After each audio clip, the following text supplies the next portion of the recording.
Okay, let's see what today's video is about.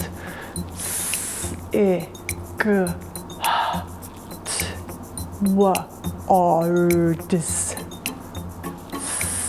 Cigarette words. Cigarettes.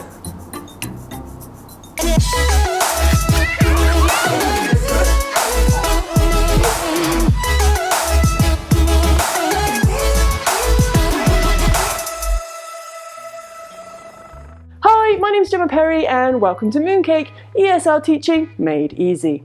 If you're new here, then you need to know that I make weekly ESL teaching tip videos to help you improve your English teaching. So if you are teaching ESL abroad, make sure you subscribe below and hit that notification bell for weekly ESL teaching tips. Also real quick, if you are new here, say hi in the comments below and let me know where in the world you're teaching. This video is part 6 of my phonics teaching tips series where I go through everything you need to know about teaching phonics. So if you haven't yet, make sure you check out parts 1 to 5 where I go through some phonics fundamentals. In today's video, I'm going to be talking about sight words, what they are and how we can teach them in the classroom. And stay tuned because of course I'll be recommending some games that you can try in your class to help teach those essential sight words. So let's get started. In part 4 of this series, I introduced blending and how blending is a fundamental skill needed for reading.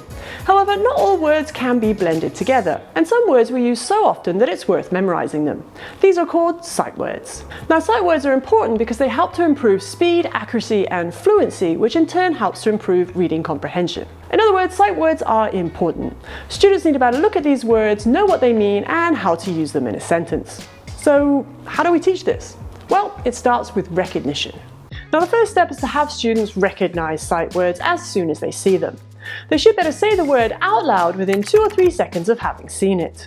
Now, drilling games are a great way to practice this, and I've added some links below of some different drilling games that you can try. One that works especially well and that can also be used as a warm-up in your class is Clap If True.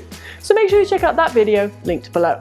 One important point to remember when introducing sight words to class is to give some examples of how to use it in a sentence. Step 2, reading practice. Once students are able to recognize a sight word, then they're ready to start reading it in a sentence. My class aren't reading yet, so how can I practice reading sight words? Well, we might use a combination of sight words and pictures to create sentences. For example, I might take the sight words the and is and combine them with a picture of a dog and a smiley face to create that sentence, the dog is happy. If your students are reading some CVC words, then you can add those in as well. For example, we'll take that picture of a dog away and replace it with the word dog and have students blend that word instead. Step 3, writing.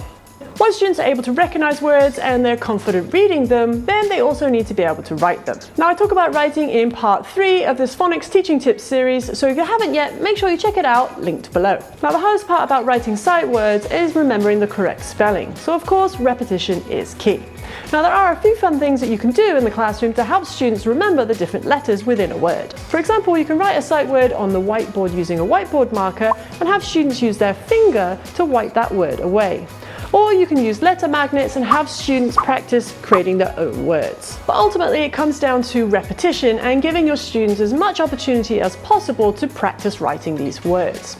Start by having them trace the word again and again. Once they get used to tracing, they can then start trying to write the word by themselves while looking at the sight word, and then finally, when they're ready, try and have them write the word by themselves. So there you have it, sight words, what they are and some tips on how to teach them in the classroom.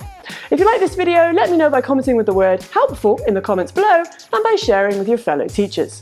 And don't forget to check out parts 1 to 5 of my phonics teaching tips series right here.